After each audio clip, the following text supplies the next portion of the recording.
Hello everyone, this is Kawsarujjaman once again before you. I hope all are doing great. I'm also doing great by the grace of Almighty.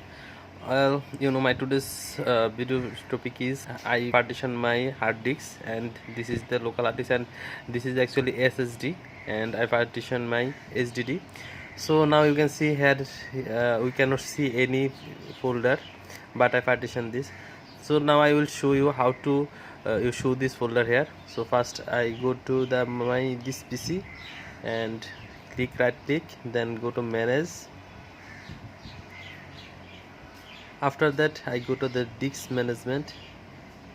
Here again you see all drive here you see, but here do not show any file. So that click this right button. Here I click change driver letter and path. Okay, so now I click edit here, then you can choose this file extension.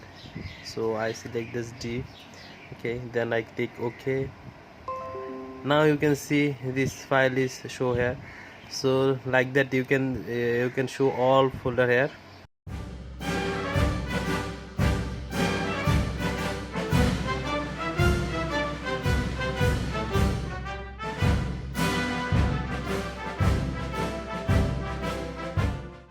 I hope you all enjoy this. If you enjoy this video, press the like button and press the subscribe button and share this video to your friends. So take care. Bye